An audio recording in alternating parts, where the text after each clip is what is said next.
Hello everybody, this is Zena from Chic Is Me. I'm just coming to give you one of my life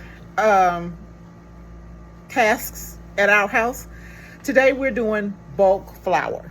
So a lot of people don't realize that they can store bulk flour at home.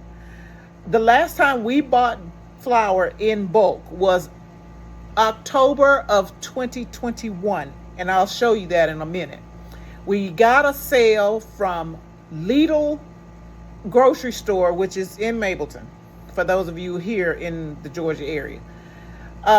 We bought as much of the flour that we could get to fill 3 5-gallon food grade buckets, okay? So I don't remember the price because it's been that long. So this is 2025. It's getting ready to be 4 years. It's coming on 4 years. All right. So I'm going to show you, flip you around, and I'm going to show you exactly how we do this. Hold on. Okay. So I had to retake this.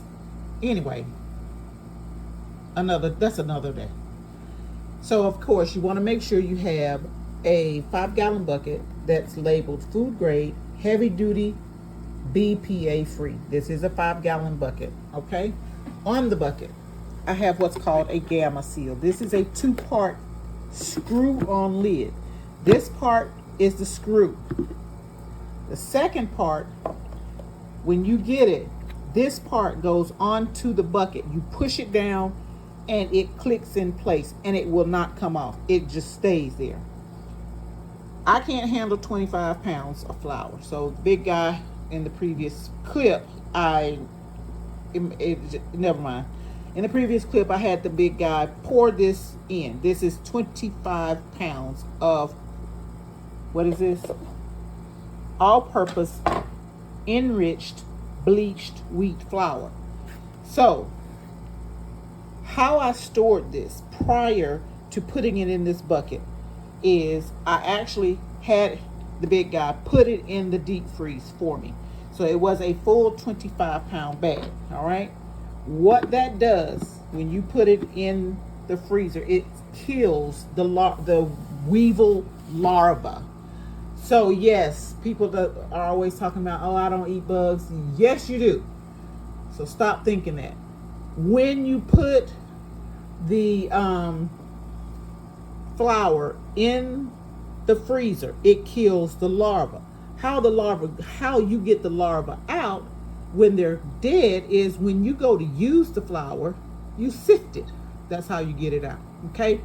So, and if you're using a sifter like I have, you'll get little balls that'll formulate in the sifter. That's normally where the larvae are, and you just throw that out. Okay. So yes, you're gonna sift your flour before you use it. In the bucket, I also have a scoop. This is a food grade scoop. At the time that we got these buckets, we got this scoop. This scoop is from the Dollar Tree. At the time we got it, it was $1. If you get it now, if they still have this particular size, it is $1.25. Okay, it's $1.25. So frozen flour, a whole 25 pounds, will fit one 5-gallon bucket. So that it will not mold, I will leave it ajar a little bit to let any extra air escape until it comes like to room temperature. And it's coming to room temperature pretty quick, okay? Now, how do I know what I have? So this is the flour that was in here, which is actually the last. This right here is the last of this. We bought this flour from Lidl, the grocery store near us, okay? It is all-purpose. It was enriched. It was bleached, and they even had it pre-sifted, and it was premium quality, okay? When I bought it and opened it, October of 2021.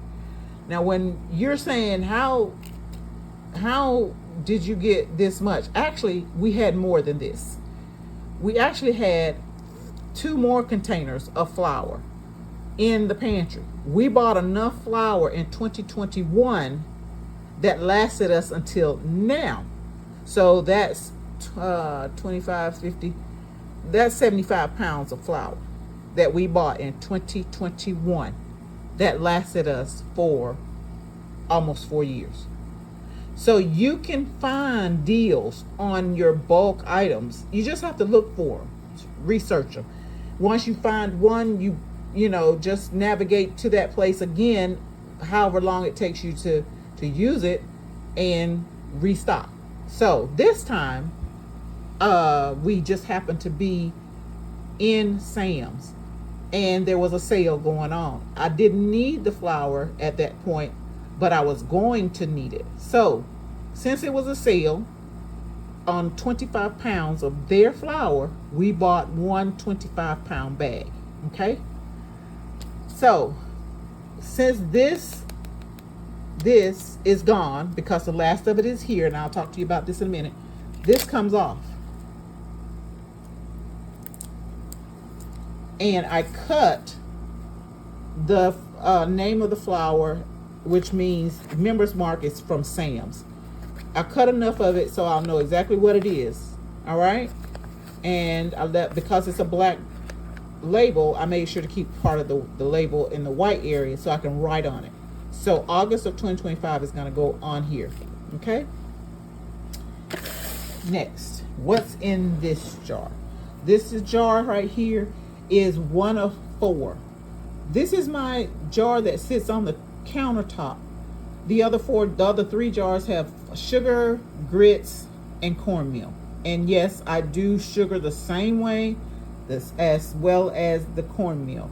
If I can get a deal on sugar at any given point, I'm popping 50 pounds in a minute. However, you don't have to freeze sugar.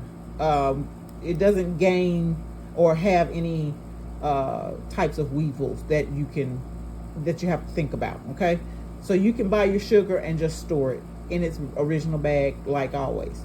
Cornmeal and flour, oatmeal, anything, and grits or anything like that, you would.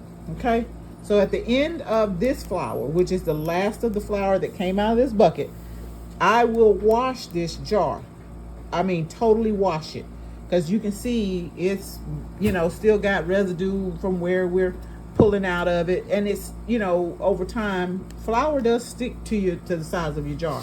So I will wash it, and it will get totally dry, and I'll usually let it air dry for a whole night. So if I wash it in the morning on a particular day, the next morning is when I will drop a new batch of flour in it.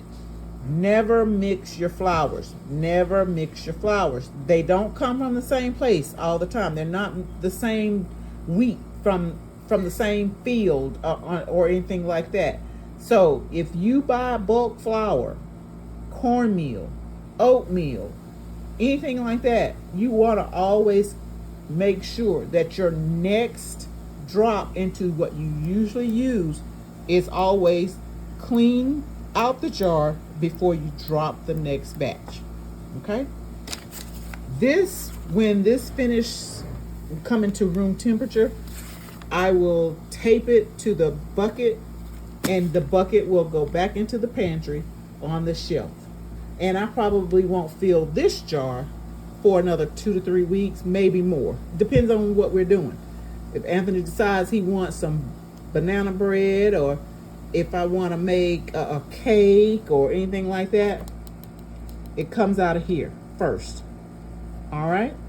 So I hope this tip helps somebody on how to keep bulk flour or bulk dry goods, so that you will have you can take part of sales, and just keep dry goods on hand. It's always a good thing to keep dry goods on hand. We've been doing it for a number of years. I mean, really and truly, since our military days, we've always bought bulk, and we continued even after the children have gone.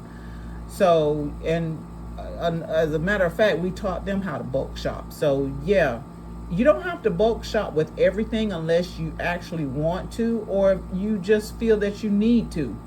But there are certain items, and this just happens to be one, that we do bulk shop on no matter what. We always keep flour, grits, sugar, and cornmeal in bulk. So I hope this helps somebody, and I'll see you in the next one. Be blessed.